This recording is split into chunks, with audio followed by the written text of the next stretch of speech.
Hello, everyone, and welcome back to another episode of JD's Wildcat World. On this episode, we recap a pretty wild game against St. Joseph's and look forward to Friday's game against Marshall. I'm just going to get right into it. Kentucky wins by a score of 96-88 in overtime against St. Joe's at home. And, I want to start out by saying I'm very proud of this team. Good, gritty win. They proved last night that they can win close games and face adversity.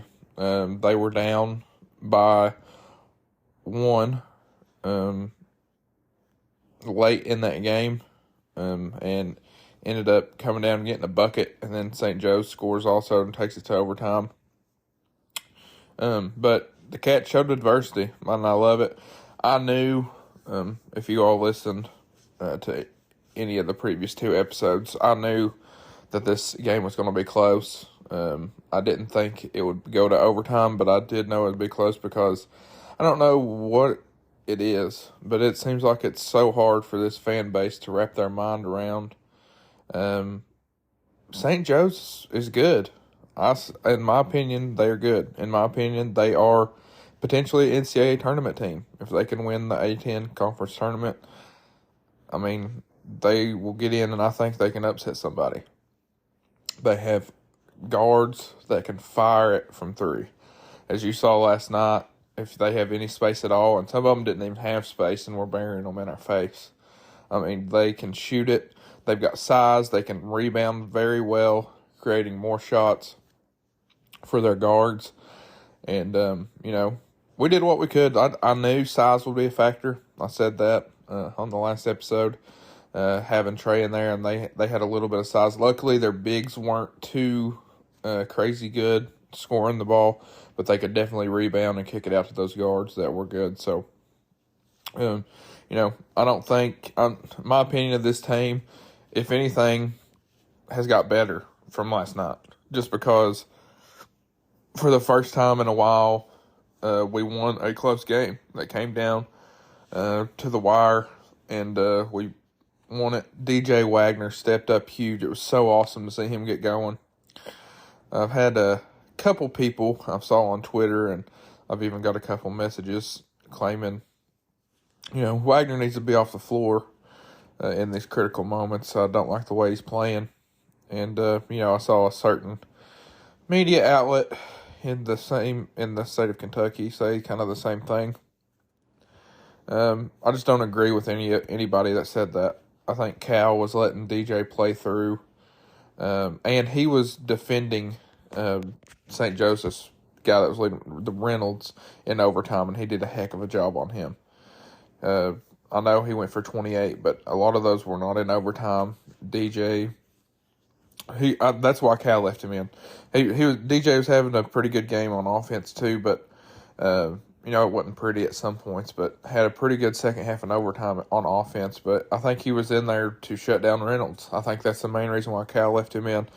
I haven't heard Cal's post-game comments, but if anybody asked him about that, I would assume that was his answer. Letting him play through some things, and he was defending his butt off.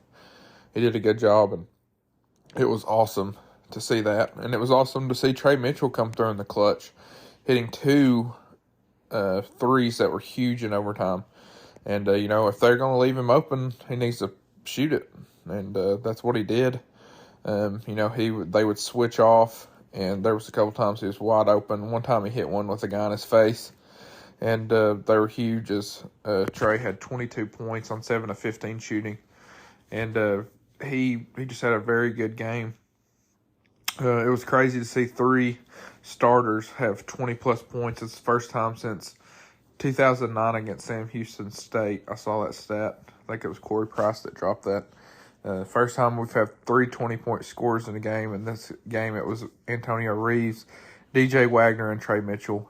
Wagner and Mitchell, 22 each, and Reeves had 20.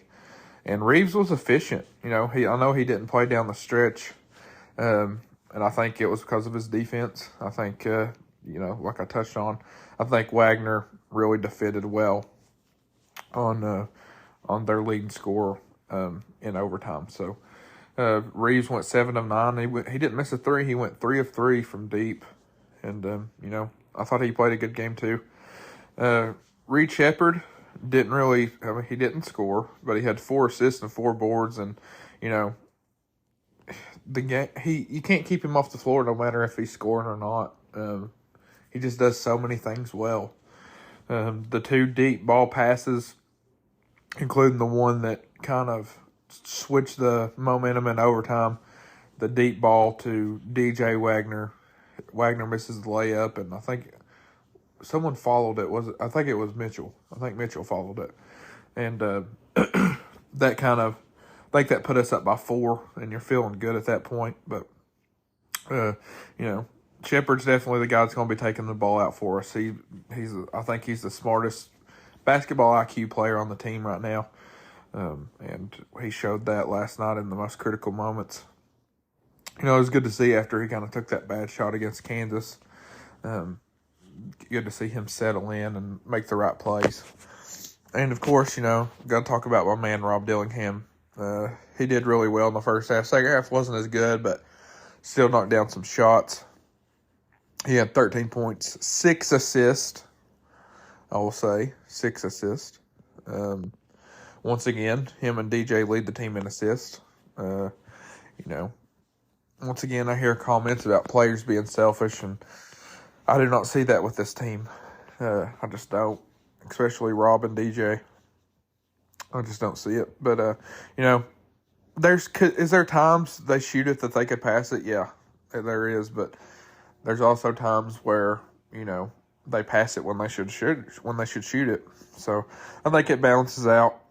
I was surprised we only took 25 threes. That's a number that I think will be in the 30s most games this year. St. Joe's took 37, hit 15 of them. And, I want to give credit to them. Coming off a bad loss against Texas A&M Commerce, they've played very well. And they beat a Penn team that is going to be tough for us to beat in a couple weeks in Philly. And I'm just warning you all, just like I warned you all about St. Joe's. I think that Penn game is going to be tight, too. I think it's going to be close. St. Joe's plays Villanova on Wednesday the 29th. And it would not surprise me if St. Joe's wins that game. So just be prepared if something pops up. Oh, they beat Villanova. You can say JD told you so, because I think they will. I think they will beat Villanova. I think they're, definitely a solid team.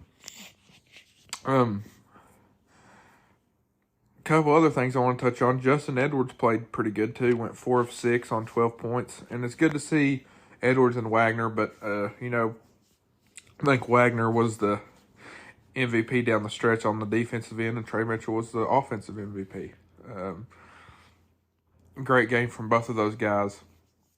And, we shot the ball at 51%, but, St. Joseph's attempted a lot of shots. They attempted 75 total shots, and that comes off second chances. We've got to do, I said I wouldn't sugarcoat everything. We've got to figure out how to rebound better on the defensive side, which it definitely will get better when we add some size. I mean, that's the number one thing you look at and say, well, Kentucky has no size when you go against these bigger teams, and that's true. Big Z, please hurry up and get eligible, and Bradshaw, please hurry back from injury. We need you guys. The sooner the better. I'm really hoping that Bradshaw is back very soon. The rumor was they're wanting him to play Friday. Will that happen? I don't know. We'll see. That would be awesome. I mean, like I said, we need size. We need to see these guys, and we need them for team chemistry and definitely for rebounding. And, the number one thing that I think this team needs to work on right now is our defense. I think that we can defend so much better. That first game against New Mexico State, I think we really showed how good we can defend as a team. And that really hasn't been there since then. I think the team mindset's kind of been like, whatever you score, we can score more. basically, And I think that's true for the most part.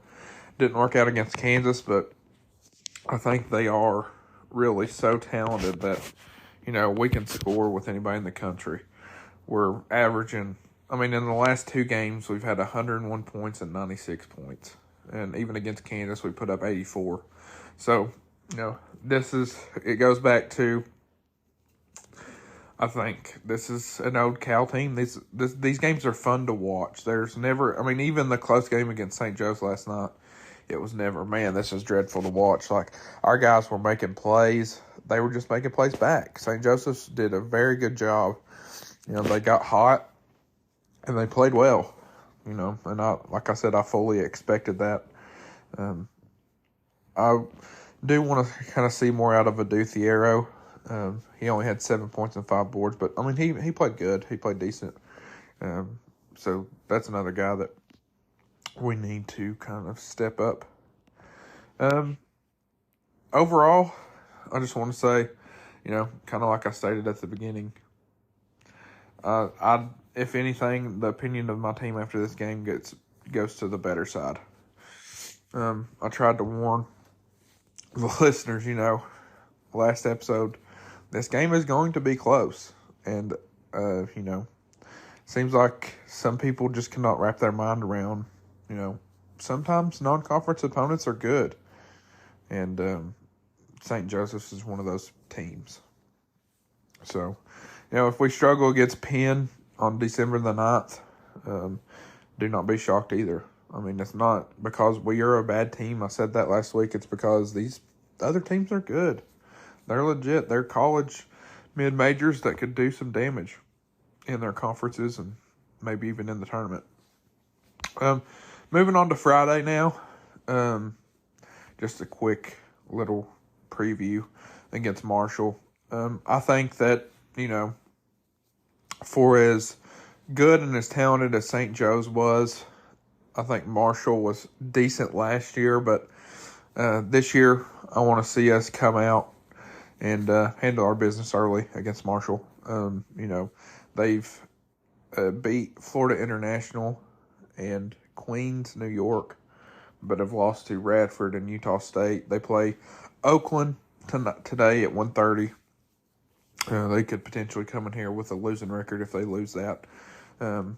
I think we should handle our business early. I get it's the day after Thanksgiving. Those games tend to drive the fan base nuts because, guys are, if they go see their family or their family comes in, and their mind might not be 100% on basketball, which is totally understandable. Given it's Thanksgiving, you want to be with your family and things like that. But so if it's a little closer than it should be, that's understandable for me. But I think we have so much more talent than Marshall this year that we should handle our business pretty well. They don't really. They have a little bit of size. Nate Martin is their leading rebounder at 9 rebounds a game.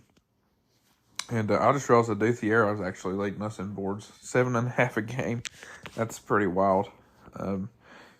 But they only average 73 points a game. They average more blocks than us, but, that's probably because of their size. I think, like I said, we should come out, handle business. I get it's Black Friday. It's the day after Thanksgiving, but you don't want it to be a trap game either if we have a top 10 opponent coming in here next week on Tuesday in Miami. But I think the Cats will handle their business. I think Kentucky wins by a score of 88-63. I'm going to take a 25-point win for the Cats. I think, at the beginning, as this team tends to do, we might get down early and fight our way back. It seems like when Reed and Rob come in off the bench every game, it seems like it flips the momentum. I kind of don't really realize or don't understand why we don't just start them, but I get it. You want Wagner and Edwards to kind of be the main guys that step up. But, I'm kind of tired of getting behind early in these games it kind of stinks, but it's something I guess we're just going to get used to, because I don't think they're going to change the starters. And Reed and Robert get sparks off the bench too. So, but I think the main question going into Friday's game is, do we get Big Z or Bradshaw back by then? To be honest with you, I think that's the main storyline going into it. And we'll see. It would definitely be awesome. I'm still of the belief that we don't get Bradshaw back till conference play. That's been my belief ever since the season started. But I did hear, I forget where I heard it at, maybe saw it on Twitter, that they're wanting him to play in this Marshall game before Miami. That way we would have him for Miami. And I'm all for it. That'd be great. So we will see. I picked the Cats to beat Marshall by 25 points, 88-63, and my MVP. MVP. I'm gonna go Reed Sheppard. I think he only attempted one shot last night, but he did other great things. I think he gets back in the scoring column and has another Reed Sheppard game like he did against Stonehill. I think he will score it and dish it and rebound it. I think I'm going to take Reed Sheppard for my MVP against Marshall. So, thank you all so much for listening. This has been, it's so fun to just sit here and give my opinions about something I care so much about and love. I've loved Kentucky basketball ever since I was a little kid. And if you all know me, you know that. And you know how much I enjoy talking about it. And, it's awesome. I would see people out in public, and the first thing they would ask me is, how are the Cats this year? And now they just shoot me a message asking my opinions, and I love that. I love interacting with you all, and I appreciate you all for asking me questions and interacting with the show. And if you all listened, you all knew, in my opinion, that this game was going to be close, so it shouldn't be a surprise. And hopefully you all feel the same way about this team as I do. I'm very excited for our future this season. And real quick before I go, please continue to leave 5-star reviews on Apple Podcasts and Spotify. The more of those I get, the more platforms that are going to want to pick this podcast up. With my other podcasts, it got to a point where my listenership was so much that Amazon Music picked it up. So I'm hoping for this podcast to continue doing numbers like it's doing, so it can get picked up by more platforms, so we can, keep growing. So leave those reviews. Spotify and Apple both help. And thank you all once again for listening. And as always, go Cats, and let's get this win Friday night and move to 5-1.